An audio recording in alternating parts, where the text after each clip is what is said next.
ਮਨੁੱਖ ਹੈ ਉਹ ਮਰ ਕੇ ਕਿਵੇਂ ਜ਼ਿੰਦਾ ਰਹਿ ਸਕਦਾ ਹੈ, ਕਿਵੇਂ ਅਮਰ ਹੋ ਸਕਦਾ ਹੈ। ਇੱਕ ਬ੍ਰੇਨ ਡੈਥ ਤੋਂ ਬਾਅਦ ਜਿਹੜੇ ਆ ਉਹ ਅੰਗ ਕਾਫੀ ਮਿਲ ਸਕਦੇ ਆ। ਬ੍ਰੇਨ ਡੈਥ ਪਹਿਲਾਂ ਸਮਝਾਓ ਜੀ, ਉਹ ਹੁੰਦਾ ਕੀ ਹੈ? ਇਹ ਬਹੁਤ ਇੰਪੋਰਟੈਂਟ ਕੁਐਸਚਨ ਹੈ, ਲੋਕਾਂ ਨੂੰ ਜਾਣਨਾ ਜ਼ਰੂਰੀ ਹੈ ਕਿ ਬ੍ਰੇਨ ਡੈਥ ਹੈ ਕੀ ਪ੍ਰੋਸੈਸ ਹੈਗਾ ਜੇਕਰ ਅਸੀਂ ਗੁਰਦਿਆਂ ਨੂੰ ਬਦਲਾਉਂਦੇ ਆ, ਕਿਡਨੀ ਅਸੀਂ ਆਪਣਾ ਲੀਵਰ ਨੂੰ ਟ੍ਰਾਂਸਪਲਾਂਟ ਕਰਵਾਉਣਾ ਹੈ ਤੇ ਜਾਂ ਉਹਨਾਂ ਦਾ ਘਰ ਦਾ ਮੈਂਬਰ ਕੋਈ ਤਿਆਰ ਹੋਵੇ ਜਿਹਦਾ ਅਸੀਂ ਅੱਧਾ ਲਿਵਰ ਕੱਟ ਕੇ ਪਾ ਦਿੰਦੇ ਹਾਂ ਕਿ ਕੋਈ ਲਿਵਰ ਆਪਣੇ ਆਪ ਗਰੋ ਕਰਦਾ। ਲਾਸਟ ਸਟੇਜ ਤੇ ਲਗਭਗ ਤੁਹਾਡੇ ਕੋਲ ਆਉਂਦੇ ਨੇ, ਉਹੀ ਸਟੇਜ ਹੁੰਦੀ ਹੈ ਤੇ ਕਿਹੜੀਆਂ ਗੱਲਾਂ ਦਾ ਸਾਨੂੰ ਧਿਆਨ ਰੱਖਣਾ ਚਾਹੀਦਾ? ਔਰ ਇਹ ਹਾਰਟ ਨੇ ਥੋੜੀ ਦੇਰ ਆਪਣੀ ਇਹਦੇ ਸ਼ਕਤੀ ਹੁੰਦੀ ਹੈ ਕੰਮ ਕਰਨ ਦੀ, ਇਹ 24 ਘੰਟੇ 48 ਘੰਟੇ ਕਰਦਾ ਰਹਿੰਦਾ ਹੈਗਾ। ਇਹਨੇ ਵੀ ਬੰਦ ਹੀ ਹੋ ਜਾਣਾ ਜਦੋਂ ਉਹਨੂੰ ਦਿਮਾਗ ਤੋਂ ਸਿਗਨਲ ਆਣੇ ਬੰਦ ਹੋ ਗਏ। ਅੰਗਦਾਨ ਕਰਨ ਦੇ ਵਿੱਚ ਧਾਰਮਿਕ ਰੁਕਾਵਟਾਂ ਵੀ ਬਹੁਤ ਨੇ ਸਾਡੇ, ਤੇ ਜੇ ਤੁਸੀਂ ਕਿਸੇ ਦੀ ਜਾਨ ਬਚਾ ਸਕਦੇ ਹੋ ਤਾਂ ਇਸ ਤੋਂ ਵੱਡਾ ਗਿਫਟ ਦੁਨੀਆ ਦੇ ਵਿੱਚ ਹੋ ਹੀ ਨਹੀਂ ਸਕਦਾ। ਹਰ ਧਰਮ ਇਹ ਕਹਿੰਦਾ, ਉਹਨਾਂ ਦੇ ਕਹਿਣ ਦੇ ਤਰੀਕੇ ਆਪਣੇ ਆਪ ਕਿ ਇਨਸਾਨ ਕਿਹੜੇ ਅੰਗ ਆਪਣੇ ਦਾਨ ਕਰ ਸਕਦਾ। ਅੰਗ ਦਾਨ ਕਰਕੇ 8 ਜਾਨਾਂ ਬਚਾ ਸਕਦਾ ਔਰ 8 ਲੋਕਾਂ ਦੇ ਵਿੱਚ ਤੁਸੀਂ ਇਹ ਕਹਿ ਲਓ ਜੀਵਤ ਰਹਿ ਸਕਦਾ,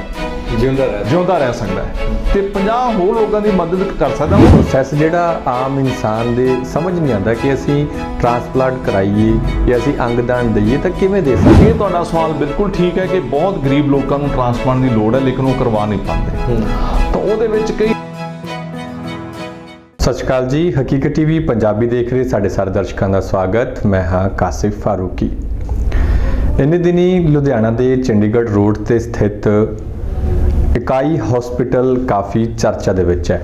ਚਰਚਾ ਦੇ ਵਿੱਚ ਆਉਣ ਦਾ ਜਿਹੜਾ ਕਾਰਨ ਬਣਿਆ ਉਹ ਬਣਿਆ ਹਸਪਤਾਲ ਵੱਲੋਂ ਇੱਕ ਨਵੇਕਲਾ ਉਦਮ ਹੈ ਜਿਹੜਾ ਉਹ ਸਿੱਖ ਮੁਸਲਿਮ ਸਾਂਝਾਂ ਨੂੰ ਵਧਾਉਣ ਲਈ ਕੀਤਾ ਗਿਆ। ਹਸਪਤਾਲ ਦੇ ਵਿੱਚ ਡਾਕਟਰ ਬਲਦੇਵ ਸਿੰਘ ਔਲਖ ਹੋਰਾਂ ਨੇ ਇੱਕ ਮੁਸਲਮਾਨ ਵੀਰ ਅਤੇ ਇੱਕ ਸਿੱਖ ਧੀ ਦੀ ਜਿਹੜੀ ਕਿਡਨੀ ਹੈ ਆਪਸ ਦੇ ਵਿੱਚ ਟ੍ਰਾਂਸਪਲਾਂਟ ਕਰਵਾਈ ਹੈ, ਜਿਸ ਤੋਂ ਬਾਅਦ ਦੋਵਾਂ ਪਰਿਵਾਰਾਂ ਨੂੰ ਇੱਕ ਨਵੀਂ ਜ਼ਿੰਦਗੀ ਔਰ ਇੱਕ ਨਵੀਂ ਜਿਹੜੀ ਆਸ ਹੈ ਆਪਣੀ ਬਿਮਾਰੀ ਤੋਂ ਮੁਕਤੀ ਦੀ ਉਹ ਮਿਲੀ ਹੈ। ਸਾਡੇ ਨਾਲ ਅੱਜ ਉਹੀ ਨਿੱਘੀ ਸ਼ਖਸੀਅਤ ਨੇ ਡਾਕਟਰ ਬਲਦੇਵ ਸਿੰਘ ਔਲਖ ਨੇ। ਉਹਨਾਂ ਨਾਲ ਗੱਲਬਾਤ ਕਰਾਂਗੇ ਔਰ ਸਮਝਣ ਦੀ ਕੋਸ਼ਿਸ਼ ਕਰਾਂਗੇ ਕਿ ਜਿਹੜਾ ਇਹ ਵਰਤਾਰਾ ਹੈ ਇਹ ਸ਼ੁਰੂ ਕਰਨ ਦੀ ਕਿਉਂ ਜ਼ਰੂਰਤ ਪਈ ਔਰ ਜਿਹੜਾ ਇਨਸਾਨ ਹੈ, ਮਨੁੱਖ ਹੈ, ਉਹ ਮਰ ਕੇ ਕਿਵੇਂ ਜ਼ਿੰਦਾ ਰਹਿ ਸਕਦਾ ਹੈ, ਕਿਵੇਂ ਅਮਰ ਹੋ ਸਕਦਾ ਔਰ ਕਿਸ ਤਰੀਕੇ ਨਾਲ ਉਹ ਮਰਨ ਤੋਂ ਬਾਅਦ 50 ਦੇ ਕਰੀਬ ਲੋਕਾਂ ਦੀ ਜ਼ਿੰਦਗੀ ਸੁਧਾਰ ਕਰ ਸਕਦਾ ਹੈ ਅਤੇ 8 ਲੋਕਾਂ ਦੀ ਜ਼ਿੰਦਗੀ ਨੂੰ ਬਿਲਕੁਲ ਬਦਲ ਸਕਦਾ ਹੈ। ਡਾਕਟਰ ਸਾਹਿਬ ਬਹੁਤ ਬਹੁਤ ਸਵਾਗਤ ਹੈ ਜੀ। ਹਕੀਕਤ ਵੀ ਬਹੁਤ ਸਵਾਗਤ ਜੀ। ਥੈਂਕ ਯੂ ਜੀ, thank you so much. Doctor ਸਾਹਿਬ, ਮੇਰਾ ਪਹਿਲਾ ਸਵਾਲ ਇਹ ਹੈ ਕਿ ਤੁਸੀਂ ਬੜਾ ਨਵੇਕਲਾ ਜਿਹੜਾ ਉਸ ਦਿਨ ਉਦਮ ਕੀਤਾ ਜਿਸ ਤੋਂ ਬਾਅਦ ਇਕਾਈ ਹਸਪੀਟਲ ਇੱਕ ਵਾਰ ਚਰਚਾ ਦੇ ਵਿੱਚ ਆ ਗਿਆ, ਇਹ ਕਿੱਥੋਂ ਆਇਆ? ਕਿ ਇਹ ਆਈਡੀਆ ਕਿੱਥੋਂ ਆਇਆ? ਕੰਮ ਤੁਸੀਂ ਕਰ ਰਹੇ ਹੋ, ਟ੍ਰਾਂਸਪਲਾਂਟ ਇੱਥੇ ਹੁੰਦੇ ਨੇ, ਲੇਕਿਨ ਸਿੱਖ ਮੁਸਲਿਮ ਸਾਂਝਾਂ ਨੂੰ ਵਧਾਉਣ ਵਾਲਾ ਸੁਨੇਹਾ ਕਦੋਂ ਕਲਿੱਕ ਕੀਤਾ? ਹਾਂ ਫਰੂਕੀ ਜੀ, ਜਿਹੜਾ ਇਕਾਈ ਹਸਪੀਟਲ ਹੈ ਇਹ ਨਾਰਥਰਨ ਇੰਡੀਆ ਦਾ ਇੱਕ ਲੀਡਿੰਗ ਹਸਪੀਟਲ ਹੈ। ਇੱਥੇ ਹਰ ਤਰ੍ਹਾਂ ਦੇ ਟ੍ਰਾਂਸਪਲਾਂਟ ਦੀ ਮਨਜ਼ੂਰੀ ਹੈ ਸਰਕਾਰ ਵੱਲੋਂ, ਗਵਰਨਮੈਂਟ ਵੱਲੋਂ, ਪੰਜਾਬ ਗਵਰਨਮੈਂਟ ਵੱਲੋਂ। ਲਿਵਰ ਟ੍ਰਾਂਸਪਲਾਂਟ, ਕਿਡਨੀ ਟ੍ਰਾਂਸਪਲਾਂਟ ਦੇ ਸਭ ਤੋਂ ਜ਼ਿਆਦਾ ਪੇਸ਼ੈਂਟ ਇੱਥੇ ਆਉਂਦੇ ਆ। ਕਿਡਨੀ ਟ੍ਰਾਂਸਪਲਾਂਟ ਇੱਕ ਐਸਾ ਆਪਰੇਸ਼ਨ ਹੈ ਜਿਹਦੇ ਵਾਸਤੇ ਕਿਸੇ ਦੀ ਜਾਨ ਬਚਾਉਣ ਵਾਸਤੇ ਇੱਕ ਡੋਨਰ ਚਾਹੀਦਾ ਹੈ। ਡੋਨਰ ਘਰ ਦਾ ਹੋਣਾ ਚਾਹੀਦਾ ਜਾਂ ਕੋਈ ਵੀ ਹੋਣਾ ਚਾਹੀਦਾ ਹੈ। ਜੇ ਅੱਜ ਆਪਾਂ ਸਾਰੇ ਇੰਡੀਆ ਦੀ ਗੱਲ ਕਰੀਏ, 1.5 ਲੱਖ ਤੋਂ ਲੋਕਾਂ ਦੀ ਕਿਡਨੀ ਫੇਲ ਹੋ ਜਾਂਦੀ ਹੈ ਜਿਨ੍ਹਾਂ ਨੂੰ ਟ੍ਰਾਂਸਪਲਾਂਟ ਦੀ ਲੋੜ ਹੈ, ਲੇਕਿਨ ਅੰਗ ਦੇਣ ਵਾਲੇ ਸਿਰਫ 10,000 ਤੋਂ 12,000 ਤੱਕ ਹੀ ਲੋਕ ਹੈ। ਉਹਨਾਂ ਦੇ ਰਿਸ਼ਤੇਦਾਰ, ਘਰ ਦੇ ਜਾਂ ਕਈ ਵਾਰੀ ਬ੍ਰੇਨ ਡੈਥ ਤੋਂ ਬਾਅਦ ਜੋ ਅੰਗ ਦਿੰਦੇ ਆ, ਤੇ ਇਹਨਾਂ 1.5 ਲੱਖ ਦੇ ਵਿੱਚੋਂ 10 ਤੋਂ 12,000 ਲੋਕਾਂ ਦਾ ਕਿਡਨੀ ਟ੍ਰਾਂਸਪਲਾਂਟ ਹੋ ਪਾਉਂਦਾ ਹੈ। ਯਾਨੀ ਕਿ ਬਹੁਤ ਐਸੇ ਲੋਕ ਹੈ ਜਿਹੜੇ ਬਿਨਾਂ ਅੰਗ ਟ੍ਰਾਂਸਪਲਾਂਟ ਕਰਵਾਏ ਜਾਂ ਪ੍ਰੋਬਲਮ 'ਚ ਫਸ ਜਾਂਦੇ ਜਾਂ ਡੈਥ ਹੋ ਜਾਂਦੀ ਹੈ ਜਾਂ ਕੁਝ ਵੀ ਉਹਨਾਂ ਦੀ ਘਰ ਦੇ ਵਿੱਚ ਪ੍ਰੋਬਲਮ ਆ ਸਕਦੀ ਹੈ, ਜਿਹਦੇ ਵਿੱਚ ਪੋਲੀਟੀਸ਼ੀਅਨ ਵੀ ਹੋ ਸਕਦੇ ਆ, ਡਾਕਟਰ ਵੀ ਹੋ ਸਕਦੇ ਆ, ਇੰਜੀਨੀਅਰ ਵੀ ਹੋ ਸਕਦੇ ਆ, ਕੋਈ ਵੀ ਹੋ ਸਕਦਾ ਹੈ। ਤਾਂ ਅਸੀਂ ਆਪਣੇ ਵੱਲੋਂ ਕੋਸ਼ਿਸ਼ ਕਰਦੇ ਹਾਂ ਕਿ maximum number of kidney transplant ਕੀਤੇ ਜਾਣ ਤਾਂ ਕਿ ਲੋਕਾਂ ਦੀਆਂ ਜਾਨਾਂ ਬਚਾਈਆਂ ਜਾਣ। ਤਾਂ ਪ੍ਰੋਬਲਮ ਉੱਥੇ ਆਉਂਦੀ ਹੈ ਕਿ ਅੰਗਦਾਨ ਕਰੇ ਕੌਣ, ਕਿਡਨੀ ਦੇਵੇ ਕੌਣ? ਤੇ ਜਿਹੜੀਆਂ ਇਹ ਮਿਸਾਲ ਪੈਦਾ ਹੁੰਦੀਆਂ ਉਹਦੇ ਵਿੱਚ ਕੀ ਹੁੰਦਾ ਕਿ ਘਰ ਦਾ ਬੰਦਾ ਕਿਡਨੀ ਦੇਣ ਨੂੰ ਤਾਂ ਤਿਆਰ ਹੈ, ਉਹਦਾ ਬਲੱਡ ਗਰੁੱਪ ਨਹੀਂ ਮਿਲਦਾ। ਜੇ ਇੱਕ ਪਰਿਵਾਰ ਦਾ ਮੈਂਬਰ ਕਿਡਨੀ ਦੇਣ ਵਾਸਤੇ ਤਿਆਰ ਹੈ ਲੇਕਿਨ ਮਰੀਜ਼ ਦੇ ਨਾਲ, ਆਪਣੇ ਘਰ ਦੇ ਮਰੀਜ਼ ਦੇ ਨਾਲ ਉਹਦਾ ਬਲੱਡ ਗਰੁੱਪ ਨਹੀਂ ਮਿਲਦਾ, ਤੇ ਫਿਰ ਸਾਡੇ ਕੋਲ ਇੱਕ ਹੋਰ ਵਿਧੀ ਹੈ। ਜੇ ਹੋਰ ਕੋਈ ਐਸਾ ਪਰਿਵਾਰ ਹੈ ਜਿਨ੍ਹਾਂ ਦੇ ਘਰ ਦਾ ਕੋਈ ਡੋਨਰ ਹੈ ਤੇ ਉਹਨਾਂ ਦਾ ਮਰੀਜ਼ ਆ, ਉਹਨਾਂ ਦਾ ਬਲੱਡ ਗਰੁੱਪ ਵੀ ਆਪਸ ਵਿੱਚ ਮੈਚ ਨਹੀਂ ਕਰਦਾ, ਲੇਕਿਨ ਇਹ ਦੋ ਪਰਿਵਾਰਾਂ ਦੇ ਡੋਨਰ ਜਿਹੜੇ ਆ ਉਹ ਇੱਕ ਦੂਜੇ ਦੇ ਮਰੀਜ਼ ਦੇ ਨਾਲ ਮੈਚ ਕਰਦੇ ਆ। ਜਿੱਦਾਂ ਤੁਸੀਂ ਇਹ ਇੱਕ ਨਵਾਂ ਆਪਰੇਸ਼ਨ ਹੋਇਆ, ਕਿਉਂਕਿ ਕਈ ਵਾਰੀ ਵਾਰੀ ਕੋਈ ਦੂਜੇ ਧਰਮ ਨੂੰ ਨਹੀਂ ਦਿੰਦਾ। ਇੱਕ ਮੁਸਲਿਮ ਫੈਮਿਲੀ ਦਾ ਸਿਸਟਰ ਨੇ ਕਿਡਨੀ ਉਹਦੀ ਦੇਣੀ ਸੀਗੀ, ਲੇਕਿਨ ਆਪਣੇ ਭਰਾ ਨਾਲ ਮੈਚ ਨਹੀਂ ਕਰਦੀ ਸੀ। ਤੇ ਉਧਰਲੇ ਪਾਸੇ ਇੱਕ ਮਨਵੀਰ ਸਿੰਘ ਸੀਗਾ ਫਤਿਹਗੜ੍ਹ ਸਾਹਿਬ ਦਾ, ਜਿਹਦੀ ਵਾਈਫ ਮਨਪ੍ਰੀਤ ਕੌਰ ਹੈ, ਉਹ ਦੇਣ ਨੂੰ ਤਿਆਰ ਸੀ, ਲੇਕਿਨ ਉਹਨਾਂ ਦੀ ਮੈਚ ਨਹੀਂ ਕਰਦੀ ਸੀ। ਪਰ ਸ਼ਕੀਲਾ ਦੀ ਕਿਡਨੀ ਮਨਵੀਰ ਸਿੰਘ ਨੂੰ ਮੈਚ ਕਰ ਗਈ ਔਰ ਮਨਵੀਰ ਦੀ ਵਾਈਫ ਮਨਪ੍ਰੀਤ ਕੌਰ ਦੀ ਸ਼ਕੀਲ ਅਹਿਮਦ ਨੂੰ ਮੈਚ ਕਰ ਗਈ। ਇਹਨਾਂ ਦੋਨਾਂ ਨੇ ਆਪਣੀ ਰਜ਼ਾਮੰਦੀ ਦਿੱਤੀ। ਅਸੀਂ ਸਰਕਾਰ ਦੀ ਕਮੇਟੀ ਅਪਾਇੰਟਡ ਹੁੰਦੀ ਹੈ, ਉਹਦੇ ਕੋਲੇ ਦੋਨਾਂ ਦਾ ਕੇਸ ਭੇਜਿਆ, ਸਰਕਾਰ ਨੇ ਮਨਜ਼ੂਰੀ ਦਿੱਤੀ ਤੇ ਅਸੀਂ ਟ੍ਰਾਂਸਪਲਾਂਟ ਕੀਤਾ। ਉਹ ਚਾਰੋਂ ਮਰੀਜ਼ ਸਹੀ ਸਲਾਮਤ, 2 ਪਰਿਵਾਰਾਂ ਦੀਆਂ ਜ਼ਿੰਦਗੀਆਂ ਬਚ ਗਈਆਂ। ਔਰ ਆਉਣ ਵਾਲੀਆਂ ਪੀੜ੍ਹੀਆਂ ਨੂੰ ਇਹ ਹੋਇਆ ਵੀ ਦੇਖੋ ਇੱਕ ਸਿੱਖ ਫੈਮਿਲੀ ਔਰ ਮੁਸਲਿਮ ਫੈਮਿਲੀ ਨੇ ਆਪਸ ਵਿੱਚ ਦੀ ਕਿੱਦਾਂ ਭਾਈਚਾਰਾ ਦਾ ਵਟਾਂਦਰਾ ਕੀਤਾ, ਗੁਰਦੇ ਐਕਸਚੇਂਜ ਕੀਤੇ ਤੇ 2 ਜਾਨਾਂ ਬਚੀਆਂ, ਜਿਹੜੀ ਕਿ ਆਮ ਪਬਲਿਕ ਲਈ ਇਹ ਬੜੀ ਵੱਡੀ ਕਹਾਣੀ ਹੈ, ਕਿਉਂਕਿ ਇਹ ਇੱਕ ਭਾਈਚਾਰੇ ਨੂੰ ਵਧਾਉਣ ਦੇ ਵਿੱਚ ਮੈਸੇਜ ਕਨਵੇ ਕਰਦੀ ਹੈ। ਜੀ ਡਾਕਟਰ ਸਾਹਿਬ, ਇਹ ਤਾਂ ਰਹੀ ਟ੍ਰਾਂਸਪਲਾਂਟ ਦੀ ਗੱਲ ਜਿਹੜੀ ਹੈ, ਗੁਰਦਾ ਤਬਦੀਲੀ ਦੀ ਗੱਲ ਜਿਹੜੀ ਹੈ। ਸਾਨੂੰ ਇਹ ਦੱਸੋ ਕਿ ਅਜੋਕੇ ਵੇਲੇ ਕੀ ਪ੍ਰੋਸੈਸ ਹੈਗਾ ਜੇਕਰ ਅਸੀਂ ਗੁਰਦਿਆਂ ਨੂੰ ਬਦਲਾਉਣੇ ਆ, ਕਿਡਨੀ ਅਸੀਂ ਆਪਣਾ ਲੀਵਰ ਨੂੰ ਟ੍ਰਾਂਸਪਲਾਂਟ ਕਰਵਾਉਣਾ ਹੈ, ਇਹ ਕਿਉਂ ਜ਼ਰੂਰੀ ਹੈ? ਜਦੋਂ ਮਰੀਜ਼ ਲਾਸਟ ਸਟੇਜ ਤੇ ਲਗਭਗ ਤੁਹਾਡੇ ਕੋਲ ਆਉਂਦੇ ਨੇ, ਉਹੀ ਸਟੇਜ ਹੁੰਦੀ ਹੈ, ਤੇ ਕਿਹੜੀਆਂ ਗੱਲਾਂ ਦਾ ਸਾਨੂੰ ਧਿਆਨ ਰੱਖਣਾ ਚਾਹੀਦਾ? ਔਰ ਅਸੀਂ ਇਹ ਵੀ ਤੁਹਾਡੇ ਕੋਲੋਂ ਜਾਣਨ ਦੀ ਕੋਸ਼ਿਸ਼ ਕਰਾਂਗੇ ਕਿ ਕਿਸ ਤਰੀਕੇ ਨਾਲ ਜਿਹੜੇ ਇਹ ਅੰਗ ਨੇ ਕੰਮ ਆ ਸਕਦੇ ਨੇ ਮਰ ਕੇ। ਜਿਹੜੀ ਕਿਡਨੀ ਹੈ, ਕਿਡਨੀ ਫੇਲ ਕਿਉਂ ਹੁੰਦੀ ਹੈ, ਤੁਸੀਂ ਇਹ ਸਵਾਲ ਪੁੱਛਿਆ। ਸ਼ੂਗਰ ਦੇ ਮਰੀਜ਼ ਆਪਣੇ ਬਹੁਤ ਵੱਧ ਰਹੇ ਹੈ। ਸ਼ੂਗਰ ਕਰਕੇ 50% ਲੋਕਾਂ ਦੀ, ਜਿਹੜੇ ਮੇਰੇ ਕੋਲ ਜੇ 100 ਟ੍ਰਾਂਸਪਲਾਂਟ ਕਰਦੇ ਹੈ ਤੇ 50 ਮਰੀਜ਼ਾਂ ਦੀ ਕਿਡਨੀ ਜਿਹੜੀ ਖਰਾਬ ਹੁੰਦੀ ਹੈ ਸ਼ੂਗਰ ਕਰਕੇ ਹੁੰਦੀ ਹੈ। ਬਲੱਡ ਪ੍ਰੈਸ਼ਰ ਹੈ, ਟੈਨਸ਼ਨ ਦੇ ਨਾਲ, ਘਰਾਂ ਦੇ ਵਿੱਚ ਆਪਣੇ ਖਾਣੇ ਪੀਣੇ ਦੇ ਨਾਲ, ਐਕਸਰਸਾਈਜ਼ ਘੱਟ ਕਰਨਾ, ਬਲੱਡ ਪ੍ਰੈਸ਼ਰ ਦੀ ਬਿਮਾਰੀ ਬੜੀ ਕਾਮਨ ਹੈ। ਤੇ ਜੇ ਬਲੱਡ ਪ੍ਰੈਸ਼ਰ ਤੇ ਸ਼ੂਗਰ ਨੂੰ ਇਕੱਠਾ ਮਿਲਾ ਦਈਏ, 80% ਲੋਕਾਂ ਦੀ ਕਿਡਨੀ ਫੇਲ ਇਸ ਕਰਕੇ ਹੁੰਦੀ ਹੈ। ਬਾਕੀ ਜਮਾਂਦਰੂ ਬਿਮਾਰੀਆਂ ਹੁੰਦੀਆਂ, ਪੋਲੀਸਿਸਟਿਕ ਕਿਡਨੀ ਡਿਜ਼ੀਜ਼ ਹੈ, ਸਟੋਨ ਦੀਆਂ, ਕਿਡਨੀ ਦੇ ਸਟੋਨ ਹੁੰਦੇ ਆ। ਲੋਕਾਂ ਨੂੰ ਸਾਇਲੈਂਟਲੀ ਕਈ ਵਾਰੀ ਸਟੋਨ ਪਏ ਹੁੰਦੇ, ਉਹ ਕਹਿੰਦੇ ਜੀ ਸਾਨੂੰ ਤਾਂ ਸਟੋਨ ਕੋਈ ਕੁਛ ਗੜਬੜੀ ਨਹੀਂ ਕਰ ਰਹੀ, ਦਰਦ ਨਹੀਂ ਹੋਈ, ਕਦੇ ਕੁਛ ਨਹੀਂ ਹੋਇਆ, ਲੇਕਿਨ ਉਹ ਚੁੱਪ ਚਪੀਤੇ ਉਹਨਾਂ ਦੀ ਗੁਰਦੇ ਖਰਾਬ ਹੋ ਜਾਂਦੇ ਆ, ਜਾਂ ਬਲੌਕੇਜ ਹੁੰਦੀ ਹੈ ਜਮਾਂਦਰੂ। ਇਸ ਤਰ੍ਹਾਂ ਦੀਆਂ ਕਈ ਅਲਾਮਤਾਂ ਹੈ ਜਿਨ੍ਹਾਂ ਕਰਕੇ ਗੁਰਦੇ ਖਰਾਬ ਹੋ ਜਾਂਦੇ ਆ। ਤੇ ਜਦੋਂ ਗੁਰਦਾ ਖਰਾਬ ਹੁੰਦਾ ਇਨੀਸ਼ੀਅਲ ਸਟੇਜਾਂ ਦੇ ਵਿੱਚ ਪਤਾ ਨਹੀਂ ਲੱਗਦਾ ਇਨਸਾਨ ਨੂੰ, ਇਸ ਕਰਕੇ ਉਹ ਚੈੱਕਅਪ ਲਈ ਨਹੀਂ ਆਉਂਦੇ। ਉਹਨਾਂ ਦਾ ਸਭ ਤੋਂ ਜ਼ਿਆਦਾ ਜ਼ਰੂਰੀ ਹੈ ਕਿ ਚੈੱਕਅਪ ਲਈ ਆਉਣਾ ਜ਼ਰੂਰੀ ਹੈ ਜਦੋਂ ਉਹ ਸਿਹਤਮੰਦ ਵੀ ਹੈ, ਤਾਂ ਕਿ ਪਤਾ ਲੱਗ ਸਕੇ ਵੀ ਉਹਨਾਂ ਦੀ ਗੁਰਦੇ ਦੇ ਵਿੱਚ ਕੋਈ ਨੁਕਸ ਤਾਂ ਨਹੀਂ ਪੈਦਾ ਹੋ ਰਿਹਾ। ਜਦੋਂ ਉਹ ਬਿਲਕੁਲ ਗੁਰਦਾ ਡੈਡ ਹੋ ਜਾਂਦਾ, ਫਿਰ ਪਾਣੀ ਭਰ ਜਾਂਦਾ ਬਾਡੀ ਦੇ ਵਿੱਚ, ਸਾਹ ਚੜਦਾ, ਖੂਨ ਨਹੀਂ ਬਣਦਾ, ਹੱਡੀਆਂ ਕਮਜ਼ੋਰ ਹੋ ਜਾਂਦੀਆਂ, ਪਿਸ਼ਾਬ ਨਹੀਂ ਆਉਂਦਾ, ਤੇ ਉਹ ਫੁੱਲ ਜਾਂਦੇ ਆ, ਜਾਂ ਕਈ ਫੁੱਲਦੇ ਆ, ਕਈ ਨਹੀਂ ਵੀ ਫੁੱਲਦੇ ਆ, ਹੈ ਨਾ। ਤੇ ਇਹ ਇਸ ਕਰਕੇ ਜਦੋਂ ਉਹ ਐਂਡ ਸਟੇਜ ਤੇ ਆਉਂਦੇ ਆ, ਤੇ ਗੁਰਦਾ ਬਦਲਣਾ ਹੀ ਇੱਕ ਉਹਨਾਂ ਲਈ ਆਖਰੀ ਹੱਲ ਰਹਿ ਜਾਂਦਾ ਹੈਗਾ। ਤੇ ਗੁਰਦਾ ਤਾਂ ਬਦਲਿਆ ਜਾਂਦਾ ਜਾਂ ਕਿਡਨੀ ਟ੍ਰਾਂਸਪਲਾਂਟ ਤਾਂ ਹੁੰਦਾ ਜੇ ਕੋਈ ਵੀ ਉਹਨਾਂ ਦਾ ਮੈਂਬਰ ਕਿਡਨੀ ਦੇਣ ਲਈ ਤਿਆਰ ਹੋਵੇ। ਇੱਦਾਂ ਹੀ ਲਿਵਰ ਦੀਆਂ ਪ੍ਰੋਬਲਮ ਹੈ। ਲਿਵਰ ਵੀ ਇੱਕ ਬੜੀ ਵੱਡੀ ਸਮੱਸਿਆ ਹੈਗੀ ਹੈ, ਸ਼ਰਾਬ ਪੀਣ ਦੇ ਨਾਲ ਖਰਾਬ ਹੋ ਜਾਂਦਾ ਹੈ। ਹੈਪੇਟਾਈਟਸ C, B, ਇਹ ਕਈ ਬਿਮਾਰੀਆਂ ਹੈਗੀਆਂ, ਵਾਇਰਲ ਬਿਮਾਰੀਆਂ, ਜਿੱਦਾਂ ਆਪਾਂ ਅੱਜ ਕੱਲ੍ਹ ਸੁਣਦੇ ਹਾਂ ਕਰੋਨਾ ਇੱਕ ਵਾਇਰਲ ਬਿਮਾਰੀ ਹੈ। ਇੱਦਾਂ ਪਹਿਲਾਂ ਹੀ ਇੱਥੇ ਐਗਜ਼ਿਸਟ ਕਰਦੀਆਂ ਵਾਇਰਲ ਬਿਮਾਰੀਆਂ, ਜਿਨ੍ਹਾਂ 'ਚ ਹੈਪੇਟਾਈਟਸ B, C, D ਇਹ ਇੱਦਾਂ ਦੇ ਹੈਗੇ ਆ। ਸੋ ਉਹਨਾਂ ਕਰਕੇ ਖਰਾਬ ਹੋ ਜਾਂਦਾ। ਕਈ ਵਾਰੀ ਉਹਦੇ 'ਚ ਕੈਂਸਰ ਪੈਦਾ ਹੁੰਦਾ ਹੈ, ਉਦੋਂ ਵੀ ਉਹ ਸਾਨੂੰ ਬਦਲਣ ਦੀ ਲੋੜ ਪੈਂਦੀ ਹੈ ਲਿਵਰ ਦੀ, ਜਾਂ ਉਹਦੀਆਂ ਵੀ ਜਿਹੜੀਆਂ ਐਕਸਕ੍ਰੀਟਰੀ ਡਕਟਸ ਹੁੰਦੀਆਂ, ਬਾਈਲ ਡਕਟ ਕਹਿੰਦੇ, ਉਹ ਬਲੌਕੇਜ ਆ ਜਾਂ ਉਹਨਾਂ ਦਾ ਕੈਂਸਰ ਹੈ, ਉਹਦੇ ਕਰਕੇ ਵੀ ਉਹ ਬਦਲਣਾ ਪੈਂਦਾ ਹੈਗਾ। ਤਾਂ ਉਹ ਅਗੇਨ ਬਦਲਣ ਵਾਸਤੇ ਜਾਂ ਉਹਨਾਂ ਦਾ ਘਰ ਦਾ ਮੈਂਬਰ ਕੋਈ ਤਿਆਰ ਹੋਵੇ, ਜਿਹੜਾ ਅਸੀਂ ਅੱਧਾ ਲਿਵਰ ਕੱਟ ਕੇ ਪਾ ਦਿੰਦੇ ਹਾਂ, ਕਿਉਂਕਿ ਲਿਵਰ ਆਪਣੇ ਆਪ ਗਰੋ ਕਰ ਜਾਂਦਾ ਹੈ। ਇਹ ਤਾਂ ਹੈਗੇ ਜੇ ਆਪਣੇ ਰਿਸ਼ਤੇਦਾਰ ਜਾਂ ਘਰ ਦੇ ਮੈਂਬਰ ਕੋਈ ਕਿਡਨੀ ਦੇਣ ਨੂੰ ਜਾਂ ਲਿਵਰ ਦੇਣ ਨੂੰ ਤਿਆਰ ਹਨ, ਪਰ ਜਿਨ੍ਹਾਂ ਦੇ ਵਿੱਚ ਇਹ ਨਹੀਂ ਤਿਆਰ, ਜਾਂ ਹੋਰ ਅੰਗ ਕਿੱਥੋਂ ਮਿਲ ਸਕਦੇ ਆ, ਤਾਂ ਉਹ ਜਿਹੜਾ ਤੁਸੀਂ ਸਵਾਲ ਕੀਤਾ ਦੱਸਿਆ ਵੀ ਹੈ ਕਿ ਇੱਕ ਬ੍ਰੇਨ ਡੈਥ ਤੋਂ ਬਾਅਦ ਜਿਹੜੇ ਆ ਉਹ ਅੰਗ ਕਾਫੀ ਮਿਲ ਸਕਦੇ ਆ। ਬ੍ਰੇਨ ਡੈਥ ਪਹਿਲਾਂ ਸਮਝਾਓ ਜੀ, ਉਹ ਹੁੰਦਾ ਕੀ ਹੈ? ਇਹ ਬਹੁਤ ਇੰਪੋਰਟੈਂਟ ਕੁਐਸਚਨ ਹੈ, ਲੋਕਾਂ ਨੂੰ ਜਾਣਨਾ ਜ਼ਰੂਰੀ ਹੈ ਕਿ ਬ੍ਰੇਨ ਡੈਥ ਹੈ ਕੀ ਹੈ। ਆਮ ਲੋਕੀ ਇਹ ਸਮਝਦੇ ਆ ਕਿ ਜੀ ਜਦੋਂ ਨਬਜ਼ ਬੰਦ ਹੋ ਗਈ ਤੇ ਮਰੀਜ਼ ਡੈਡ ਹੋ ਗਿਆ, ਉਹਨੂੰ ਕਹਿੰਦੇ ਅਸੀਂ ਕਾਰਡੀਅਕ ਡੈਥ, ਜਾਂ ਬਈ ਹਾਰਟ ਦੇ ਬੰਦ ਹੋਣ ਨਾਲ ਡੈਥ। ਦੂਜੀ ਡੈਥ ਹੈ ਬ੍ਰੇਨ ਡੈਥ, ਉਹ ਵੀ ਉਦਾਂ ਦੀ ਡੈਥ ਹੀ ਹੈ, ਪਰ ਬ੍ਰੇਨ ਡੈਥ ਦੇ ਵਿੱਚ ਜਿਹੜਾ ਹਾਰਟ ਹੈ, ਜਿਹੜੀ ਨਬਜ਼ ਹੈ, ਹਾਰਟ ਥੋੜੀ ਦੇਰ ਚੱਲਦਾ ਰਹਿੰਦਾ ਹੈ, ਨਬਜ਼ ਆਉਂਦੀ ਰਹਿੰਦੀ ਹੈ। ਜੇ ਅਸੀਂ ਉਹਦੀ ECG ਮੋਨੀਟਰ ਲਾਉਂਦੇ ਹਾਂ ਤਾਂ ਉਹਦੀ ECG ਵੇਵਜ਼ ਆਉਣਗੀਆਂ, ਔਰ ਮਰੀਜ਼ ਦੇ ਵਾਰਸ ਇਹ ਸਮਝਣਗੇ ਵੀ ਸਾਡੀਆਂ ਤਾਂ ECG ਵੇਵਜ਼ ਆ ਰਹੀਆਂ, ਇਹ ਇਨਸਾਨ ਜ਼ਿੰਦਾ ਹੈ। ਲੇਕਿਨ ਨਹੀਂ, ਜੇ ਦਿਮਾਗੀ ਤੌਰ ਤੇ ਵੀ ਉਹਦੀ ਮੌਤ ਹੋ ਚੁੱਕੀ ਹੈ ਤਾਂ ਉਹ ਵੀ ਪ੍ਰੈਕਟੀਕਲੀ ਡੈਡ ਹੈ। ਇਹ ਹਾਰਟ ਨੇ ਥੋੜੀ ਦੇਰ ਆਪਣੀ ਇਹਦੇ 'ਚ ਸ਼ਕਤੀ ਹੁੰਦੀ ਹੈ ਕੰਮ ਕਰਨ ਦੀ, ਇਹ 24 ਘੰਟੇ 48 ਘੰਟੇ ਕਰਦਾ ਰਹਿੰਦਾ ਹੈਗਾ। ਇਹਨੇ ਵੀ ਬੰਦ ਹੀ ਹੋ ਜਾਣਾ ਜਦੋਂ ਉਹਨੂੰ ਦਿਮਾਗ ਤੋਂ ਸਿਗਨਲ ਆਣੇ ਬੰਦ ਹੋ ਗਏ ਆ, ਕਿਉਂਕਿ ਦਿਮਾਗ ਸਾਡਾ ਸੁਪਰੀਮ ਕੰਟਰੋਲਿੰਗ ਪਾਵਰ ਹੈ ਬੋਡੀ ਦੀ। ਦਿਮਾਗੀ ਤੌਰ ਤੇ ਜਿਹੜੀ ਇਹ ਡੈਥ ਹੈ ਹੁੰਦੀ ਕਿੰਨਾਂ ਦੀ ਹੈ? ਇਹਦੇ 4-5 ਕਾਰਨ ਹੈ। ਜਾਂ ਤਾਂ ਐਕਸੀਡੈਂਟ ਦੇ ਵਿੱਚ ਕਲੌਟ ਬਣ ਜਾਂਦੇ ਦਿਮਾਗ ਦੇ ਵਿੱਚ, ਉਹਨਾਂ ਦੀ ਬ੍ਰੇਨ ਡੈਥ ਹੋ ਜਾਂਦੀ ਹੈ, ਜਾਂ ਬ੍ਰੇਨ ਦੇ ਵਿੱਚ ਕੋਈ ਕੈਂਸਰ ਹੁੰਦਾ ਉਹਦੇ ਕਰਕੇ ਬ੍ਰੇਨ ਡੈਥ ਹੋ ਜਾਂਦੀ ਹੈ, ਜਾਂ ਦਿਮਾਗ ਦੀ ਕੋਈ ਨਾੜੀ ਫਟ ਜਾਂਦੀ ਹੈ, ਬਲੱਡ ਦੀ ਵੈਸਲ ਜਿਹੜੀ ਖੂਨ ਦੀ ਨਾੜੀ ਹੈ ਉਹ ਫਟ ਜਾਂਦੀ ਹੈ, ਜਾਂ ਖੂਨ ਦੀ ਨਾੜੀ ਬਲੌਕ ਹੋ ਜਾਂਦੀ ਹੈ। ਇਹਨਾਂ ਵਜ੍ਹਾ ਕਰਕੇ ਬ੍ਰੇਨ ਡੈਥ ਹੁੰਦੀ ਹੈ। ਉਹ ਬ੍ਰੇਨ ਡੈਥ ਨੂੰ ਅਸੀਂ ਸਾਇੰਟੀਫਿਕਲੀ ਟੈਸਟ ਕਰ ਸਕਦੇ ਹਾਂ ਕਿ ਉਹ ਡੈਡ ਹੈ ਕਿ ਨਹੀਂ ਹੈ। ਜੇ ਉਹ ਡੈਡ ਹੈ ਤੇ ਪ੍ਰੈਕਟੀਕਲੀ ਇਨਸਾਨ ਡੈਡ ਹੈ, ਪਰ ਉਹਨੂੰ ਟੈਂਪਰੇਰਲੀ ਜਿੰਨੀ ਦੇਰ ਹਾਰਟ ਚੱਲਦਾ ਹੈ ਤੇ ਜੇ ਅਸੀਂ ਉਹਨੂੰ ਆਕਸੀਜਨ ਦਿੰਦੇ ਰਹੀਏ with the help of ventilator, ਜੇ ਵੈਂਟੀਲੇਟਰ ਨਾਲ ਉਹਦੀ ਸਾਹ ਚੱਲ ਰਿਹਾ ਹੈ, ਆਕਸੀਜਨ ਜਾ ਰਹੀ ਹੈ ਤੇ ਹਾਰਟ ਬੀਟ ਕਰ ਰਿਹਾ ਹੈ, ਤਾਂ ਉਹਦੇ ਜਿਹੜੇ ਆਰਗਨ ਆ ਉਹ ਜ਼ਿੰਦਾ ਰਹਿਣਗੇ। ਕਿੰਨੀ ਦੇਰ ਜ਼ਿੰਦਾ ਰਹਿਣਗੇ? 24 ਘੰਟੇ, 48 ਘੰਟੇ, 72 ਘੰਟੇ। ਉਸ ਤੋਂ ਬਾਅਦ ਜੇ ਹਾਰਟ ਬੰਦ ਹੋ ਗਿਆ ਤੇ ਇਹ dead within half an hour ਸਾਰੇ ਅੰਗ ਡੈਡ ਹੋ ਜਾਣਗੇ। ਸੋ ਪਰਮਾਤਮਾ ਨੇ ਆਪਾਂ ਨੂੰ ਇਹ 24 ਘੰਟੇ 48 ਘੰਟੇ ਦਾ ਟਾਈਮ ਦਿੱਤਾ, ਜਦੋਂ ਉਹਦੇ ਫੈਮਿਲੀ ਮੈਂਬਰਸ ਇਹ ਡਿਸਾਈਡ ਕਰਨ ਕਿ ਅਸੀਂ ਜੇ ਸਾਡਾ ਮਰੀਜ਼ ਡੈਡ ਹੈ ਤੇ ਅਸੀਂ ਇਹਦੇ ਅੰਗਦਾਨ ਕਰਨੇ ਚਾਹੁੰਦੇ ਹਾਂ ਤਾਂ ਕਿ ਇਹ ਹੋਰ ਲੋਕਾਂ ਦੀਆਂ ਜਾਨਾਂ ਬਚਣ ਸਕਣ। ਪਰ ਡਾਕਟਰ ਸਾਹਿਬ, ਅੰਗਦਾਨ ਕਰਨ ਦੇ ਵਿੱਚ ਧਾਰਮਿਕ ਰੁਕਾਵਟਾਂ ਵੀ ਬਹੁਤ ਨੇ ਸਾਡੇ ਮੁਲਕ ਦੇ ਵਿੱਚ। ਸਾਡੇ ਇਹਨਾਂ ਫੋਕੇ ਵਹਿਮ ਹੈ ਜੀ।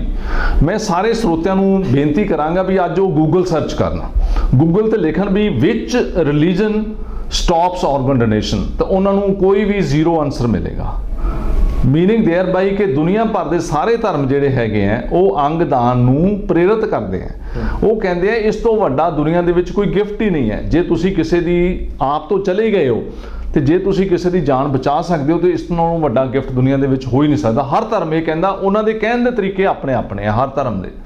ਪਰ ਕੋਈ ਵੀ ਧਰਮ ਮੈਨੂੰ ਅੱਜ ਤੱਕ ਜਿੰਨੇ ਮਿਲੇ ਆ ਜਾਂ ਮੈਂ ਗੂਗਲ ਸਰਚ ਕੀਤੀ ਹੈ ਜਾਂ ਜਿੰਨਾ ਮੈਂ ਧਰਮ ਕਿੰਨਾ ਪੜ੍ਹਿਆ, ਮੈਨੂੰ ਕੋਈ ਵੀ ਧਰਮ ਤੋਂ ਇਹ ਨਹੀਂ ਮਿਲਿਆ ਵੀ ਉਹ ਮਨਾਹੀ ਕਰਦਾ। ਦੂਸਰੀ ਗੱਲ ਇਹ ਹੈ ਵੀ ਜੇ ਉਹ ਇਸ ਗੱਲ ਨੂੰ ਐਂਡੋਰਸ ਕਰਦਾ ਵੀ ਅੰਗਦਾਨ ਨਾਲੋਂ ਵੱਡਾ ਧਰਮ ਹੋਰ ਕੋਈ ਨਹੀਂ ਹੈ, ਤੇ ਸਾਨੂੰ ਜਿੱਦਾਂ ਇਹ ਇੱਕ ਧਰਮ ਦੇ ਅੰਗ ਦੂਜੇ ਧਰਮ ਨੂੰ ਲੱਗਦੇ ਜਾਂ ਦੂਜੇ ਧਰਮ ਦੇ, ਉਹਦਾ ਸਾਇੰਸ ਦੇ ਵਿੱਚ ਕੋਈ ਮੀਨਿੰਗ ਨਹੀਂ ਹੈ, ਕੋਈ ਉਹਦੇ 'ਚ ਮੁਸ਼ਕਲ ਨਹੀਂ ਹੈ, ਕੋਈ ਉਹਦੀ ਪ੍ਰੋਬਲਮ ਨਹੀਂ ਹੈ। ਕਿਉਂਕਿ ਇਨਸਾਨ ਤਾਂ ਪਰਮਾਤਮਾ ਨੇ ਇੱਕ ਹੀ ਬਣਾਇਆ, ਖੂਨ ਸਾਰਿਆਂ ਦਾ ਸੇਮ ਹੈ, ਅੰਗ ਵੀ ਸਾਰਿਆਂ ਦੇ ਸੇਮ ਹੈ, ਇਸ ਕਰਕੇ ਇੱਕ ਦੂਜੇ ਨੂੰ ਲੱਗ ਜਾਂਦੇ ਆ। ਤੇ ਇਹਦੇ ਵਿੱਚ ਕੋਈ ਧਰਮ ਦੀ ਨਹੀਂ ਰੁਕਾਵਟ ਨਹੀਂ। ਤੇ ਡਾਕਟਰ ਸਾਹਿਬ, ਬਹੁਤ ਜਿਹੜਾ ਇੱਕ ਵੱਡਾ ਸਵਾਲ ਹੈ ਇੱਥੇ ਕਿ ਇਨਸਾਨ ਕਿਹੜੇ ਅੰਗ ਆਪਣੇ ਦਾਨ ਕਰ ਸਕਦਾ ਹੈ? ਹਾਂ ਬਿਲਕੁਲ, ਬ੍ਰੇਨ ਡੈਥ ਤੋਂ ਬਾਅਦ ਜਿਹੜਾ ਇਨਸਾਨ ਉਹ ਬਹੁਤ ਲੋਕਾਂ ਦੇ ਕੰਮ ਆ ਸਕਦਾ ਹੈ। 8 ਅੰਗ ਦਾਨ ਕਰਕੇ 8 ਜਾਨਾਂ ਬਚਾ ਸਕਦਾ, ਜਿਹਦੇ ਵਿੱਚ ਮਰਨ ਤੋਂ ਬਾਅਦ ਜਿੰਦਾ ਇਨਸਾਨ ਸਿਰਫ ਜਾਂ ਕਿਡਨੀ ਦਾਨ ਕਰ ਸਕਦਾ ਜਾਂ ਅੱਧਾ ਪਾਰਟ ਲਿਵਰ ਦਾ ਦਾਨ ਕਰ ਸਕਦਾ ਜਾਂ ਖੂਨ ਦਾਨ ਕਰ ਸਕਦਾ। ਉਸ ਜਿੰਦਾ ਇਨਸਾਨ 3 ਚੀਜ਼ਾਂ ਹੀ ਦਾਨ ਕਰ ਸਕਦਾ ਹੈ, ਅੱਧਾ ਪਾਰਟ ਲਿਵਰ ਦਾ ਜਾਂ ਇੱਕ ਗੁਰਦਾ ਤੇ ਜਾਂ ਖੂਨ ਦਾ। ਲੇਕਿਨ ਡੈਥ ਤੋਂ ਬਾਅਦ ਜੇ ਬ੍ਰੇਨ ਡੈਥ ਹੋ ਜੇ ਤੇ ਉਹ ਪ੍ਰੋਪਰਲੀ ਉਹਦੀ ਫੈਮਿਲੀ ਕੰਸੈਂਟ ਦੇਵੇ ਵੀ ਅਸੀਂ ਅੰਗਦਾਨ ਕਰਨਾ ਚਾਹੁੰਦੇ ਹਾਂ, ਤਾਂ ਉਹ 2 ਗੁਰਦੇ ਦਾਨ ਕਰ ਸਕਦਾ, 2 ਮਰੀਜ਼ ਬਚ ਗਏ, ਲਿਵਰ ਦਾਨ ਕਰ ਸਕਦਾ, ਹਾਰਟ ਦਾਨ ਕਰ ਸਕਦਾ, 2 ਫੇਫੜੇ ਦਾਨ ਕਰ ਸਕਦਾ ਹੈ, ਪੈਂਕਰੀਅਸ ਦਾਨ ਕਰ ਸਕਦਾ ਤਾਂ ਕਿ ਜਿਹਨੂੰ ਸ਼ੂਗਰ ਦੀ ਬਿਮਾਰੀ ਹੈ ਉਹ ਪੈਂਕਰੀਆ ਖਤਮ ਹੋ ਜਾਂਦੀ ਹੈ, ਉਹ ਇੰਟੈਸਟਾਈਨ ਕਰ ਸਕਦਾ। ਇਦਾਂ ਉਹ 8 ਅੰਗ ਦਾਨ ਕਰਕੇ 8 ਜਾਨਾਂ ਬਚਾ ਸਕਦਾ ਔਰ 8 ਲੋਕਾਂ ਦੇ ਵਿੱਚ ਤੁਸੀਂ ਇਹ ਕਹਿ ਲਓ ਜੀਵਤ ਰਹਿ ਸਕਦਾ, ਜਿਉਂਦਾ ਰਹਿ ਸਕਦਾ ਹੈ। ਤੇ 50 ਹੋਰ ਲੋਕਾਂ ਦੀ ਮਦਦ ਕਰ ਸਕਦਾ। ਉਹ ਕਿੱਦਾਂ?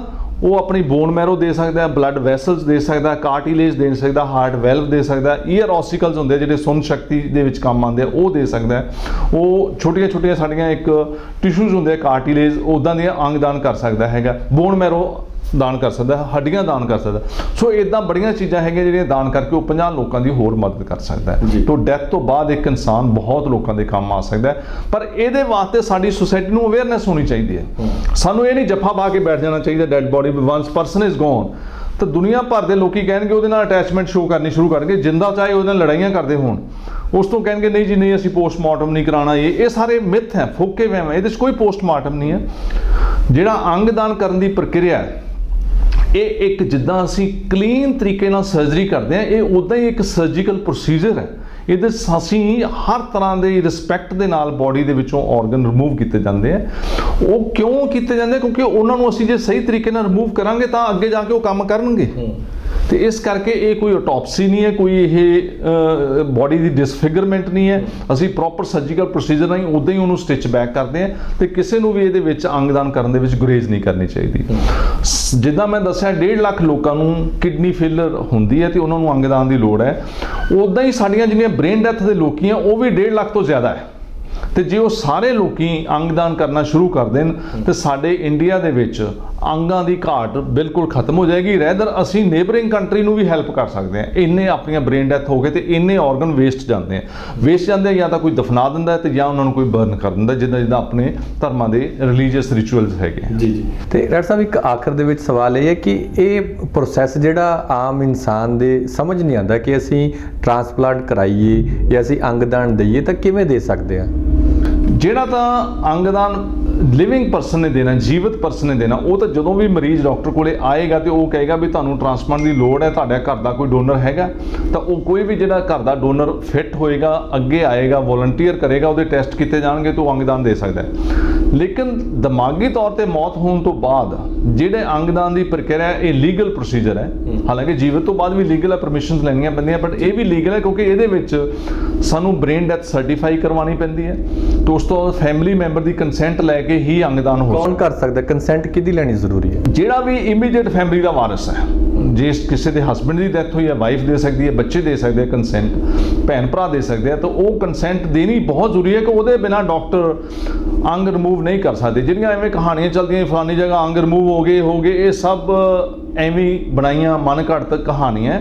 ਕਿਉਂਕਿ ਅੰਗਦਾਨ ਜਿਹੜਾ ਕਰਨ ਦੀ ਪ੍ਰਕਿਰਿਆ, ਜਿੱਦਾਂ ਮੈਂ ਦੱਸਿਆ ਯਾਰ, ਇਹ ਸਰਜੀਕਲ ਪ੍ਰੋਸੀਜਰ ਹੈ ਜਿਹੜੀ ਆਮ ਲੋਕਾਂ ਕੋਲੇ ਇਹਦੀ ਮੇਬੀ ਉਨੀ ਟ੍ਰੇਨਿੰਗ ਹੀ ਨਹੀਂ ਹੈ। ਤੇ ਆਮ ਜਗ੍ਹਾ ਤੇ ਪਿੰਡਾਂ 'ਚ ਜਾਂ ਕਿਤੇ ਹੋਰ, ਜਿੱਦਾਂ ਕਰੋਨਾ ਦੀ ਬਿਮਾਰੀ ਦੇ ਵਿੱਚ ਬੜਾ ਇੱਕ ਪ੍ਰਚਲਿਤ ਹੋਇਆ ਸੀ ਜੀ, ਅੰਗਦਾਨ ਕੱਢ ਲਏ, ਅੰਗ ਕੱਢ ਲਏ, ਇਹ ਹੋ ਗਿਆ। ਇਹ ਸਭ ਝੂਠੀਆਂ ਕਹਾਣੀਆਂ ਹੈਗੀਆਂ। ਤਾਂ ਇਸ ਕਰਕੇ ਅੰਗਦਾਨ ਕਰਨ ਵਾਸਤੇ ਕੰਸੈਂਟ ਜ਼ਰੂਰੀ ਹੈ, ਪਰ ਉਸ ਤੋਂ ਪਹਿਲਾਂ ਇੱਕ ਅਵੇਅਰਨੈਸ ਕ੍ਰੀਏਟ ਕਰਨ ਲਈ ਲੋਕਾਂ ਨੂੰ ਡੋਨਰ ਕਾਰਡ ਫਿਲ ਕਰਨੇ ਚਾਹੀਦੇ ਆ।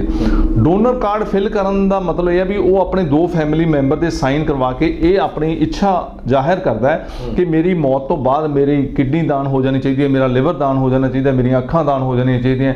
ਜਦੋਂ 2 ਫੈਮਿਲੀ ਮੈਂਬਰ ਉਹਦੇ ਕਾਰਡ ਡੋਨਰ ਦੇ ਉੱਤੇ ਸਾਈਨ ਕਰਨਗੇ ਐਜ਼ ਵਿਟਨੈਸ, ਤਾਂ ਜਦੋਂ ਵੀ ਅਨਫੋਰਚੂਨੇਟਲੀ ਇਹ ਬ੍ਰੇਨ ਡੈਥ ਹੁੰਦੀ ਹੈ ਤਾਂ ਉਹ ਫੈਮਿਲੀ ਮੈਂਬਰ ਫਿਰ ਮਨਾ ਨਹੀਂ ਕਰਨਗੇ। ਉਹ ਕਹਿਣਗੇ ਵੀ ਇਸ ਇਨਸਾਨ ਨੇ ਆਪਣੀ ਇੱਛਾ ਦਿੱਤੀ ਸੀ, ਸਾਨੂੰ ਉਹਦੀ ਇੱਛਾ ਪੂਰੀ ਕਰਨੀ ਚਾਹੀਦੀ ਹੈ।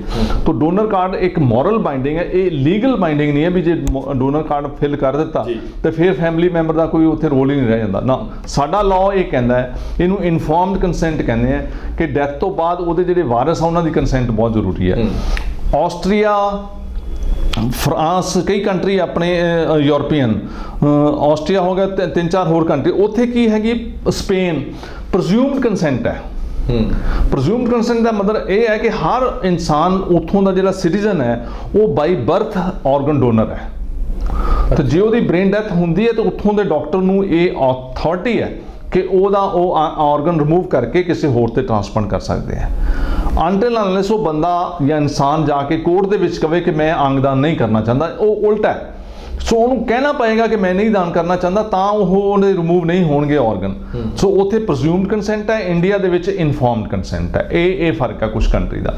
ਔਰ ਉਸੇ ਕਰਕੇ ਸਪੇਨ ਦੇ ਵਿੱਚ ਜਿਹੜੀ ਆਰਗਨ ਡੋਨੇਸ਼ਨ ਰੇਟ ਹੈ ਉਹ ਆਲਮੋਸਟ 30-35 36 ਪਰ ਮਿਲੀਅਨ ਹੈਗੇ ਆ, ਤੇ ਸਾਡੇ ਇੱਥੇ ਇੰਡੀਆ ਦੇ ਵਿੱਚ 0.05 ਇੰਨੀ ਪਰ ਮਿਲੀਅਨ ਜਿਹੜੀ ਆਰਗਨ ਡੋਨੇਸ਼ਨ ਰੇਟ ਹੈਗੀ ਹੈ। ਜੀ ਤੇ ਡਾਕਟਰ ਸਾਹਿਬ, ਕਿਉਂਕਿ ਇਹ ਪ੍ਰੋਸੈਸ ਬੜਾ ਕਾਸਟਲੀ ਹੁੰਦਾ ਹੈ, ਕਈ ਵਾਰ ਬਹੁਤ ਸਾਰੀਆਂ ਫੈਮਲੀਆਂ ਇਦਾਂ ਦੀਆਂ ਵੀ ਹੁੰਦੀਆਂ ਨੇ, ਸਾਡੇ ਪੰਜਾਬ ਦੇ ਵਿੱਚ ਵੀ ਬਹੁਤ ਸਾਰੀਆਂ ਫੈਮਲੀਜ਼ ਇਦਾਂ ਦੀਆਂ ਨੇ ਜਿਹੜਾ ਉਹ ਪ੍ਰੋਸੈਸ ਸਿਰਫ ਪੈਸਿਆਂ ਕਰਕੇ ਅਡਾਪਟ ਨਹੀਂ ਕਰ ਪਾਉਂਦੀਆਂ। ਜਦੋਂ ਕਿ ਇੱਕ ਪਰਿਵਾਰ ਜਿਸ ਨੂੰ ਬਿਮਾਰੀ ਹੈ, ਇੱਕ ਵਿਅਕਤੀ, ਉਹਦੇ ਆਲੇ ਦੁਆਲੇ 7-8 ਪਰਿਵਾਰ ਨੇ ਜਿਹੜਾ ਉਹਨਾਂ ਦਾ ਸਿਲਸਿਲਾ ਚੱਲਦਾ ਹੈ। ਅਗਰ ਉਹ ਉਹਦੇ ਵਿੱਚੋਂ ਉਸ ਕੜੀ ਨੂੰ ਖਤਮ ਕਰਦੀ ਹੈ, ਉਹਦੀ ਮੌਤ ਹੋ ਜਾਂਦੀ ਹੈ ਆਰਗਨ ਟ੍ਰਾਂਸਪਲਾਂਟ ਨਾ ਹੋਣ ਕਰਕੇ, ਤਾਂ 7-8 ਫੈਮਲੀਆਂ ਜਿਹੜੀਆਂ ਪ੍ਰਭਾਵਿਤ ਹੋ ਜਾਂਦੀਆਂ ਨੇ। ਤੁਹਾਡਾ ਹਸਪੀਟਲ ਕੋਈ ਉਸ ਚੀਜ਼ 'ਚ ਵੀ ਰਿਆਇਤ ਕਰਦਾ, ਕੋਈ ਹੈਲਪ ਕਰਦਾ ਗਰੀਬਾਂ ਦੀ? ਮੇਰੇ ਕੋਲੇ ਜਿਹੜਾ ਵੀ ਇਨਸਾਨ ਆ ਕੇ ਕਹਿੰਦਾ ਹੈ ਕਿ ਜੀ ਸਾਨੂੰ ਫਾਈਨੈਂਸ਼ੀਅਲ ਹੈਲਪ ਦੀ ਲੋੜ ਹੈ, ਤੇ ਆਲਮੋਸਟ ਹਸਪੀਟਲ 50,000 ਤੋਂ ਲੈ ਕੇ 1 ਲੱਖ ਤੱਕ ਲੋਕਾਂ ਦਾ ਹੈਲਪ ਕੀਤੀ ਹੋਈ ਹੈ। ਜੀ ਚਲੋ, ਇਹ ਤਾਂ ਆਪਣਾ ਇਨਸਾਨੀਅਤ, ਆਪਣਾ ਫਰਜ਼ ਹੈ ਕਿ ਆਪਾਂ ਜਿੰਨੀ ਕੁ ਹੈਲਪ ਕਰ ਸਕਦੇ ਇੱਕ ਦੂਜੇ ਦੀ ਹੈਲਪ ਕਰੀਏ। ਦੂਸਰਾ ਇਹ ਹੈ ਵੀ ਇਹ ਤੁਹਾਡਾ ਸਵਾਲ ਬਿਲਕੁਲ ਠੀਕ ਹੈ ਕਿ ਬਹੁਤ ਗਰੀਬ ਲੋਕਾਂ ਨੂੰ ਟ੍ਰਾਂਸਪਲਾਂਟ ਦੀ ਲੋੜ ਹੈ ਲੇਕਿਨ ਉਹ ਕਰਵਾ ਨਹੀਂ ਪਾਉਂਦੇ। ਤਾਂ ਉਹਦੇ ਵਿੱਚ ਕਈ ਏਜੰਸੀਆਂ ਹੈਗੀਆਂ ਜਿਹੜੀਆਂ ਹੈਲਪ ਕਰਦੀਆਂ, ਕਈ ਨਾਨ ਗਵਰਨਮੈਂਟ ਆਰਗੇਨਾਈਜੇਸ਼ਨ ਹੈਗੀਆਂ, ਉਹ ਹੈਲਪ ਕਰਦੀਆਂ, NGOs, ਜਿੱਦਾਂ ਇੱਕ ਖਾਲਸਾ ਏਡ ਨੇ ਕਈ ਟ੍ਰਾਂਸਪਲਾਂਟ ਕਰਵਾਏ ਆ ਸਾਥੋਂ, ਇੱਦਾਂ ਹੀ 2-3 ਹੋਰ NGO ਜਿਨ੍ਹਾਂ ਨੇ ਟ੍ਰਾਂਸਪਲਾਂਟ ਕਰਾਏ ਆ। ਕਈ ਵਾਰੀ ਰੈੱਡ ਕਰਾਸ ਸੁਸਾਇਟੀ ਮਦਦ ਕਰਦੀ ਹੈ। ਕਈ ਵਾਰੀ ਆਪਣੀ ਸੈਂਟਰ ਸਰਕਾਰ ਦਾ ਪ੍ਰਾਈਮ ਮਿਨਿਸਟਰ ਫੰਡ ਹੈ, ਉਹ ਕਈ ਵਾਰੀ 1-1.5 ਲੱਖ ਰੁਪਇਆ ਪੇਸ਼ੈਂਟ ਨੂੰ ਦਿੰਦੇ ਆ ਟ੍ਰਾਂਸਪਲਾਂਟ ਵਾਸਤੇ। ਪਰ ਸਭ ਤੋਂ ਜ਼ਿਆਦਾ ਇਹਨਾਂ ਨੂੰ ਇਹ ਹੈ ਕਿ ਇੰਸ਼ੋਰੈਂਸ ਕਰਵਾ ਲੈਣੀ ਚਾਹੀਦੀ ਹੈ, ਤੇ ਇੰਸ਼ੋਰੈਂਸ ਕੰਪਨੀਜ਼ ਫਿਰ ਉਹਨਾਂ ਦਾ ਖਰਚਾ ਜਿਹੜਾ ਕਵਰ ਕਰਦੀਆਂ ਤੇ ਉਹਨਾਂ ਦਾ ਟ੍ਰਾਂਸਪਲਾਂਟ ਹੋ ਪਾਉਂਦਾ ਹੈ। ਪਰ ਉਹਨਾਂ ਨੂੰ ਇੰਸ਼ੋਰੈਂਸ ਰਾਈਟ ਟਾਈਮ ਤੇ ਕਰਾਉਣੀ ਚਾਹੀਦੀ ਹੈ, ਕਿਉਂਕਿ ਕਈ ਵਾਰੀ ਜਦੋਂ ਕਿਡਨੀ ਡਾਇਲਿਸਿਸ ਸ਼ੁਰੂ ਹੋ ਜਾਂਦਾ ਉਦੋਂ ਉਹ ਬਿਮਾਰੀ ਨੂੰ ਲੁਕੋ ਕੇ ਜੇ ਇੰਸ਼ੋਰੈਂਸ ਕਰਵਾਉਂਦੇ ਤੇ ਮੇਬੀ ਉਹਨਾਂ ਨੂੰ ਕਲੇਮ ਨਾ ਮਿਲਦੇ ਹੋਣ। ਸੋ ਉਹਨਾਂ ਨੂੰ ਰਾਈਟ ਟਾਈਮ ਤੇ ਆਪਣਾ ਇੰਸ਼ੋਰੈਂਸ ਕਰਵਾ ਲੈਣੀ ਚਾਹੀਦੀ ਹੈ। ਜੀ ਬਹੁਤ ਬਹੁਤ ਸ਼ੁਕਰੀਆ ਜੀ ਡਾਕਟਰ ਸਾਹਿਬ, ਸਾਰੀ ਬਹੁਤ ਕੀਮਤੀ ਜਾਣਕਾਰੀ ਤੁਸੀਂ ਅੱਜ ਸਾਡੇ ਦਰਸ਼ਕਾਂ ਨਾਲ ਸਾਂਝੀ ਕੀਤੀ, ਔਰ ਉਮੀਦ ਕਰਦੇ ਹਾਂ ਕਿ ਇਸ ਨਾਲ ਜਿਹੜੀ ਜਾਗਰੂਕਤਾ ਕਿਤੇ ਨਾ ਕਿਤੇ ਵਧੇਗੀ ਔਰ ਅਸੀਂ ਕੋਈ ਨਾ ਕੋਈ ਕੀਮਤੀ ਜਾਨ ਜ਼ਰੂਰ ਬਚਾਉਣ 'ਚ ਕਾਮਯਾਬ ਹੋਵਾਂਗੇ। ਬਹੁਤ ਬਹੁਤ ਸ਼ੁਕਰੀਆ। ਬਹੁਤ ਬਹੁਤ ਸ਼ੁਕਰੀਆ ਫਰੂਕੀ ਜੀ, ਥੈਂਕ ਯੂ। ਸੋ ਇਹ ਸਨ ਇਕਾਈ ਹਸਪੀਟਲ ਦੇ ਡਾਕਟਰ ਬਲਦੇਵ ਸਿੰਘ ਔਲਖ, ਜਿਨ੍ਹਾਂ ਨੇ ਬੜੇ ਸਾਫ਼-ਸਾਫ਼ ਸ਼ਬਦਾਂ ਦੇ ਵਿੱਚ ਔਰ ਜਿਹਨੂੰ ਅਸੀਂ ਕਹਿ ਲਈਏ ਕਿ ਪੰਜਾਬੀ ਦੇ ਵਿੱਚ ਤੁਹਾਨੂੰ ਸਮਝਾਉਣ ਦੀ ਕੋਸ਼ਿਸ਼ ਕੀਤੀ ਹੈ ਕਿ ਅਜੋਕੇ ਵੇਲੇ ਧਾਰਮਿਕ ਭਾਵਨਾਵਾਂ ਤੋਂ ਉੱਪਰ ਉੱਠ ਕੇ, ਧਾਰਮਿਕ ਜਿਹੜੇ ਅਡੰਬਰ ਅਸੀਂ ਰਚਾਏ ਹੋਏ ਨੇ ਉਹਨਾਂ ਤੋਂ ਉੱਪਰ ਉੱਠ ਕੇ ਅੰਗਦਾਨ ਕਰਨ ਦੀ ਇਸ ਵੇਲੇ ਜ਼ਰੂਰਤ ਹੈ, ਤਾਂ ਕਿ ਅਸੀਂ ਜਿਹੜਾ ਮਰ ਕੇ ਵੀ ਕਿਸੇ ਦੀ ਸਰੀਰ ਦੇ ਵਿੱਚ ਜਿਉ ਸਕੀਏ, ਅਸੀਂ ਅਮਰ ਹੋ ਸਕੀਏ। ਕਿਉਂਕਿ ਕੁਝ ਲੋਕ ਜਿਹੜੇ ਨੇ ਉਹ ਜਿਉਣ ਖਾਤਰ ਜਿਹੜਾ ਮਰਦੇ ਨੇ, ਪਰ ਕੁਝ ਲੋਕ ਨੇ ਜਿਹੜੇ ਮਰ ਕੇ ਜਿਉਣਾ ਚਾਹੁੰਦੇ ਨੇ, ਅਸੀਂ ਉਹਨਾਂ ਕੈਟਾਗਰੀ ਦੇ ਵਿੱਚ ਸ਼ਾਮਿਲ ਹੋ ਸਕਦੇ ਹਾਂ। ਬਹੁਤ ਬਹੁਤ ਸ਼ੁਕਰੀਆ ਜੀ ਸਾਰੀ ਗੱਲਬਾਤ ਦੇ ਲਈ। ਫਿਰ ਵੀ ਤੁਹਾਡਾ ਕਿਸੇ ਦਾ ਕੋਈ ਸਵਾਲ ਇਸ ਸਾਰੀ ਗੱਲਬਾਤ ਤੋਂ ਬਾਅਦ ਕੋਈ ਸ਼ੰਕਾ ਤੁਹਾਨੂੰ ਹੈ ਤਾਂ ਤੁਸੀਂ ਕਮੈਂਟ ਬਾਕਸ ਦੇ ਵਿੱਚ ਸਵਾਲ ਕਰ ਸਕਦੇ ਹੋ। ਅਸੀਂ ਕੋਸ਼ਿਸ਼ ਕਰਾਂਗੇ ਅਗਲੀ ਵਾਰ ਡਾਕਟਰ ਬਲਦੇਵ ਸਿੰਘ ਔਲਖ ਹੋਰਾਂ ਤੋਂ ਜਦੋਂ ਵੀ ਗੱਲਬਾਤ ਹੁੰਦੀ ਹੈ ਤਾਂ ਉਹਨਾਂ ਸਵਾਲਾਂ ਦੇ ਜਵਾਬ ਲਏ ਜਾ ਸਕਣ। ਬਹੁਤ ਬਹੁਤ ਸ਼ੁਕਰੀਆ ਜੀ, ਥੈਂਕ ਯੂ।